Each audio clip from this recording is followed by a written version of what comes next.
Halo, apa kabar saudara-saudariku yang terkasih dalam Yesus Kristus? Ya, sebelum kita memulai katekesi kita pada hari ini, kita akan berdoa terlebih dahulu. Mari kita sama-sama siapkan hati kita untuk berdoa kepada Tuhan. Dalam nama Bapa dan Putra dan Roh Kudus. Amin. Allah Bapa yang maha baik, puji dan syukur kami haturkan kepadamu atas segala kebaikan dan rahmat-Mu, sehingga kami boleh dalam kesempatan pada hari ini mendengarkan dan berbincang-bincang tentang penghayatan iman kami dan pemahaman kami akan misteri Ekaristi yang akan kami pelajari bersama pada hari ini. Kami mohon penyertaan-Mu Tuhan, agar di dalam kami beracara Engkau senantiasa membimbing dan menuntun kami dan mencurahkan Roh Kudus-Mu menerangi akal budi kami. Semua kami mohon dengan perantaraan Kristus Tuhan kami. Amin. Dalam nama Bapa dan Putra dan Roh Kudus. Amin. Sungguh kesempatan yang berbahagia pada hari ini kita akan bersama-sama mendalami tema tentang perayaan Ekaristi, terutama unsur-unsur di dalam perayaan Ekaristi itu apa saja. Dan juga kita akan mendalami bagaimana tata gerak liturgi di dalam perayaan Ekaristi itu sendiri. Apa maknanya? Nah, kita akan kedatangan narasumber, teman angkatan saya sendiri, Frater Agus SJ, mahasiswa Fakultas Teologi Beda Bakti. Apa kabar Frater Agus? Ya, Frater Yose, syukur kabar baik. Wah, luar biasa. Sehat ya? Sehat. Oke. Frater Agus, nah kita kan di Fakultas Teologi sudah belajar tentang bahwa Ekaristi itu merupakan sumber dan puncak hidup iman Kristiani, gitu kan? Ya. Nah, masalahnya, apakah kita tuh sungguh sebagai umat beriman itu memahami apa sebenarnya perayaan Ekaristi itu? Ada istilah lex credendi, lex orandi, kata. Apa yang dipahami itu yang didoakan, yang didoakan itu yang dipahami, kata. Saya mau bertanya, Frater. Sebenarnya di dalam perayaan Ekaristi itu ada unsur-unsurnya nggak sih? Apa saja yang meliputi perayaan Ekaristi itu, Frater? Oh ya, Frater. Sebenarnya dalam perayaan Ekaristi itu ada beberapa unsur ya. Kalau kita ketahui sebenarnya ada 4 unsur. Oh, ada 4 unsur di dalam perayaan Ekaristi. Nah, yang pertama itu ritus pembuka. Ritus pembuka. Oke. Kemudian yang kedua liturgi sabda. Liturgi sabda. Kemudian yang ketiga itu ada liturgi Ekaristi. Oh, liturgi Ekaristi. Kemudian yang keempat itu ada ritus penutup. Ada ritus penutupnya. Nah, Jadi semuanya ini satu kesatuan atau terpisah-pisah sebenarnya? ya ini sebenarnya satu kesatuan. Oh, Dalam satu satu kesatuan. perayaan Ekaristi itu ada 4 bagian itu. Oke. Bagaimana itu, Frater? Kita menjelaskan ritus pembuka atau apa saja, Frater, yang ada di situ? Baik, nah ritus pembuka itu terdiri dari perarakan masuk. Jadi ketika para imam dengan para petugas liturgi itu berarak masuk, kemudian diiringi dengan lagu pembukaan itu ya. Nah kemudian sampai di depan altar mereka sujud, kemudian naik romonya naik ke Altar. ke Pati imam. Nah, Wah, pati Pati imam. Nah kemudian setelah itu membuat tanda salib, salam, lalu ada ajakan untuk bertobat, Oh iya. gitu kan? Doa tobat supaya kita siap. Kemudian dilanjutkan dengan kasihanilah kami, kemudian lagu kemuliaan. Nah setelah itu ada doa pembuka. Ada dua pembuka. Nah ya itu bagian Dari ritus ritus pembuka. pembuka itu ada itu. Bagian-bagiannya itu saja ya. Bagian-bagiannya. Oh, saya jadi ingat, Frater, tentang apa itu namanya perarakan itu. Katanya Ya. dalam sejarah itu ternyata dulunya tidak ada perarakan sebenarnya ya. Iya. Baru ketika umat Kristiani itu diterima di tahun 313 sekitar itu ya sebagai Ya. agama di Roma, lalu selanjutnya itu gereja-gereja banyak dibangun besar. Ya. Lalu imam itu yang datang dari sakristi itu butuh waktu untuk berjalan. Berjalan Nah, ke itu diiringi dengan lagu lagu juga pembuka. pembuka dengan parakan. Ya. Itu. Oh, menarik Frater. Itu ritus pembuka. Iya. Selanjutnya Frater, apa? Nah, selanjutnya itu ada liturgi sabda. Oke. Nah, liturgi sabda itu juga ada beberapa bagian, Frater. Mulai dari bacaan pertama. Oke. Nah, Bacaan bacaan pertama, kemudian setelah itu ada mazmur, kemudian bacaan kedua, kemudian haleluya atau bait pengantar Injil itu ya. Kemudian ada bacaan Injil. Ada bacaan Injil. Oh, nah setelah itu Romo biasanya setelah membaca Injil kan ada homili juga. Oh iya. Nah, terus sampai sesudah homili itu kan ada syahadat pengakuan iman. Oh iya iya. Ya toh. Nah, terus kemudian doa umat. Doa umat. Jadi urutannya gitu ya, Frater. Ya, Ini kita itu bahas urutannya. Nah, saya bertanya lagi, Frater. Apa ya? Frater itu bacaan pertama, bacaan kedua itu diambil dari mana sih, Frater? Sebenarnya bacaan-bacaan itu Ya, gimana, Frater? bacaan-bacaan itu biasanya kan kalau bacaan pertama dari perjanjian lama atau juga dari perjanjian baru. Ya kalau misalkan hari Minggu ya biasanya bacaan pertama itu dari perjanjian lama. Kemudian bacaan kedua itu dari perjanjian baru. Iya. Berarti kalau kita umat itu minta, misalnya EKM ini ya, Ya. kaum muda, Frater, bacaannya diganti dong, Frater. Diganti dengan apa? Novel. Bisa nggak? Boleh nggak, Frater? Nah, itu nggak bisa, Frater. Oh nggak boleh ya, kenapa? Kan partisipasi umat itu juga kan? Gimana tuh, Frater? Iya, bacaan Injil itu tidak bisa digantikan oleh bacaan yang lain, Frater. Termasuk bacaan yang lain juga ya? Nggak boleh? Iya, nggak boleh sebagus apapun karena itu menandakan apa ya, bacaan Injil atau kitab suci itu menyatakan sabda Allah sendiri. Allah yang bersabda kepada umatnya. Nah, persis itu, Allah yang bersabda kepada umatnya. Iya. Nanti kita akan juga memahami tata gerak itu. Sikap Iya. seperti apa sih ketika Allah bersabda kepada umatnya yang perlu kita buat gitu ya. Iya. Nanti ada dalam tata gerak. Tapi nanti, next Frater, unsur berikutnya, Frater. Nah, unsur berikutnya ini yang agak panjang, Frater. Nah, Itu di bagian ketiga itu oke. ada liturgi Ekaristi. Ada liturgi Ekaristi. Nah, itu yang menjadi puncak dari perayaan Ekaristi itu sendiri. Kenapa? Kok puncak? Karena kita merayakan Ekaristi, disitulah ketika tubuh dan darah Kristus itu dihadirkan. Jadi liturgi Ekaristi itu diawali dari kolekte. Oh, gitu. Nah, ketika biasanya sesudah doa umat itu kan ada kolekte itu ya. Terus kita nyanyi lagu. Kemudian ada perarakan persembahan, kemudian diiringi lagu. Benar. Nah, setelah itu Romo biasanya kan mempersiapkan altar. Ya. Atas simbori diala gitu kan, terus menunjukkan roti dan anggur. Nah, di situ kemudian itu masih berlanjut sampai prefasi. Prefasi itu apa, Frater? Itu ketika ajakan umat untuk persiapan itu loh. Oh, doa itu. Doa apa? Anak domba Allah.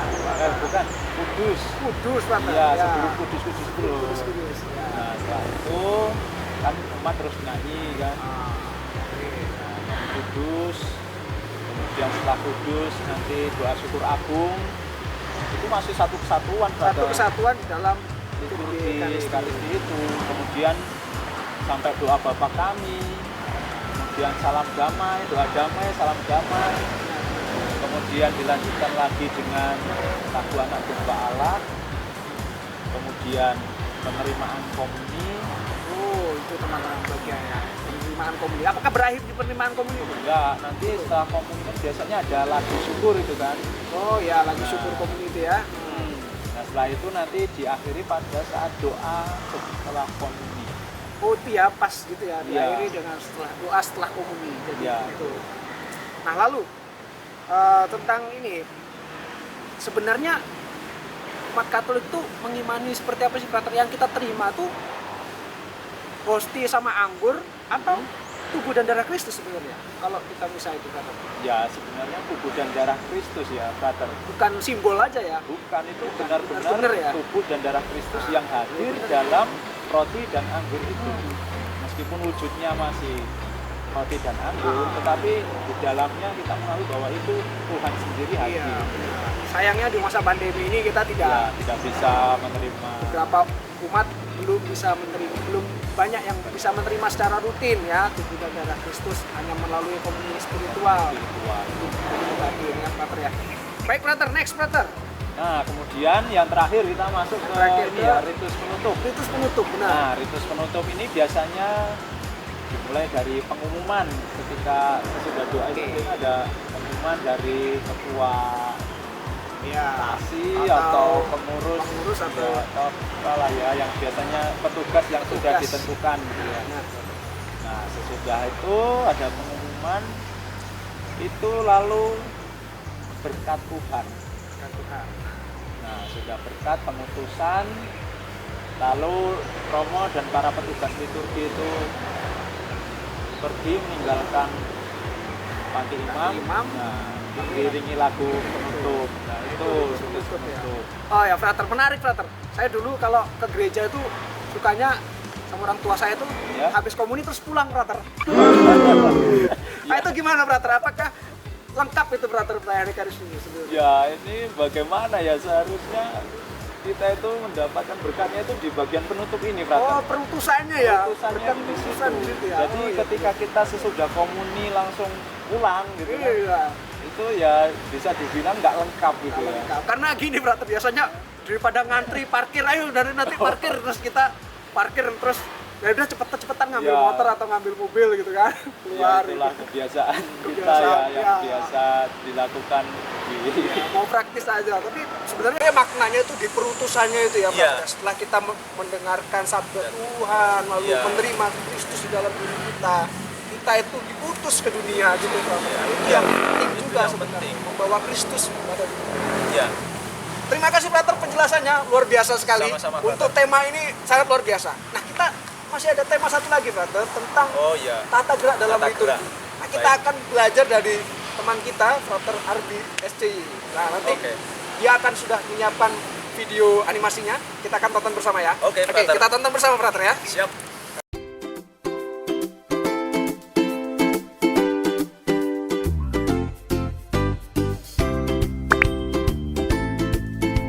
Hai, saya Frater Arbi. Kamu mau tahu apa saja makna tata gerak dalam liturgi? Nah, jangan lupa lewatkan video dari kami ya. Nah, yang pertama, membuat tanda salib nih. Ayo kita cari, apakah ada ya orang yang membuat video tentang bagaimana sih membuat tanda salib yang benar? Nah, kalian penasaran kan? Nah, yuk kita lihat video berikut ini. Ini dia nih. Kok pendek tanda salibnya? Oh, ini pasti salah nih. Nah, kan salah toh. Nah, yang ini nih, tanda salib yang benar, guys. Dari atas sampai pusar. Iya, dan ini dia yang benar. Nah, jadi gitu ya. Nah, pertanyaannya nih, apa maknanya membuat tanda salib ya? Ada yang tahu nggak? Nah, ini dia nih. Makna membuat tanda salib mengungkapkan tanda keselamatan dan iman akan Allah Tritunggal, guys. Bapa, Putra, dan Roh Kudus. Nah, sejarahnya nih kayak gini nih. Awalnya membuat tanda salib dengan ibu jari tanpa kata-kata. Kemudian pada pertengahan disertai rumusan Trinitas untuk melawan pengaruh bidah Arianisme yang menolak kealahan Yesus. Nah, jadi tahu sejarahnya juga nih sekarang. Oke dah. Oke guys, tata gerak yang kedua, berjalan menyambut komuni. Nah, yuk kita cari nih cara berjalan yang benar. Nah, gimana ya? Oke, 1, 2, 3. Ini dia. Dulu, kok toleh kanan kiri kayak mau kondangan aja. Nah, ini dia nih. Cara berjalan menyambut komuni yang benar, lurus, tegap, fokus kepada Tuhan. Nah, udah tahu kan sikap jalan yang benar gimana? Nah, sekarang kita akan cari tahu nih apa maknanya. Ternyata gerakan berjalan itu punya makna loh. Secara liturgis, berjalan menjadi ungkapan bagi kita umat Allah yang sedang berziarah ke tanah surgawi, guys. Nah, jadi kita tuh fokus gitu loh, berjalan ke arah Allah. Nah, selama berjalan itu, kita harus memiliki kesadaran bahwa kita semakin dekat kepada kehadiran Allah yang nyata, tubuh dan darah, jiwa dan keilahian Kristus dalam komuni suci. Jadi gak boleh toleh kanan kiri, apalagi liatin cewek atau cowok yang cakep di gereja. Nah, sekarang kita lanjut ya. Tata gerak yang ketiga, berdiri. Berdiri kok diatur sih? Ya memang iya dong. Kita kan mau tahu bagaimana cara berdiri yang baik dan yang benar. Nah, kalian penasaran? Langsung gas aja videonya, yuk. Wih. Loh. Wah, itu bukan untuk tempat kaki tuh, tapi untuk tempat berlutut tuh. Salah nih. Nah, jelas salah dong. Nah, ini dia nih berdiri yang benar. Wah, sungguh menghayati ya guys, mengikuti perayaan Ekaristi berdiri dengan benar seperti ini. Luar biasa. Nah, tahu nggak sih kalau berdiri itu juga punya makna di dalam perayaan Ekaristi loh. Jadi nggak cuma asal berdiri aja. Nih, Frater jelasin maknanya. Berdiri merupakan simbol liturgi yang mengungkapkan perhatian, kepedulian, penghormatan, dan kesiapsediaan kita akan kehadiran Tuhan, guys. Jadi, kalau kalian berdiri aja nggak siap, gimana mau menyambut kehadiran Tuhan? Susah kan? Nah, sebenarnya kapan aja sih kita berdiri dalam perayaan Ekaristi itu? Berdiri itu dari awal nyanyian pembuka tuh, atau selama perarakan masuk menuju altar, sampai dengan doa pembuka selesai. Lalu pada waktu melakukan bait pengantar Injil dengan atau tanpa haleluya, dan pada waktu Injil dibacakan. Nah, selama syahadat juga kita berdiri, selama doa umat juga kita berdiri. Nah, dari ajakan berdoalah saudara sebelum doa persiapan persembahan sampai menjelang komuni, kecuali diganti dengan cara berlutut, itu juga kita berdiri guys. Lalu pada saat doa penutup sebagai ucapan syukur. Oke guys, lanjut video berikutnya. Yang keempat, duduk. Nah, duduk di dalam tata gerak liturgi juga ada aturannya loh, nggak sembarangan. Widih, nih omnya duduknya udah kayak di warung kopi aja nih. Wah, ini kayaknya kecapean ya habis macul nih. Waduh, ini salah ini cara duduk kayak gini nih. Wah, ini kayak di sofa rumah sendiri nih. Wah, nah ini dia nih cara duduk yang benar. Fokus, tegap, siap sedia mendengarkan sabda Tuhan. Wah, luar biasa banget lah ini. Kita kasih tepuk tangan guys. Nah, maknanya apa nih? Ada yang tahu nggak? Sikap duduk dalam perayaan Ekaristi itu maknanya apa? Nah, Frater kasih tahu ya. Nih dia nih. Duduk menandakan bahwa umat itu siap untuk mendengarkan dengan seksama dan penuh perhatian serta menunjukkan kesiapan untuk diajar guys. Itu makna sikap duduk di dalam perayaan Ekaristi. Jadi kalau kalian aja duduknya aja susah, goyang kanan goyang kiri, senggol kanan senggol kiri, wah susah nih. Nah, menurut Santo Bernard, sikap tubuh kita tuh harus mencerminkan sikap batin yang menunjukkan kesiapan mendengarkan dengan telinga dan hati kita. Oke, jadi sudah pada tahu nih duduk yang baik dan benar bagaimana. Nah, sekarang waktunya kita untuk menerapkannya ya. Jangan sia-siakan. Tapi pertanyaannya, kapan aja ya kita duduk di dalam perayaan Ekaristi? Nah, menurut PUMR, Pedoman Umum Misalnya Romawi, selama bacaan-bacaan sebelum Injil dan selama Mazmur kita itu duduk guys. Dan selama homili kita juga duduk. Lalu selama persiapan persembahan dan selama saat hening sesudah komuni. Nah, jadi jangan langsung pulang ya habis komuni, duduk dulu, berdoa dulu, oke?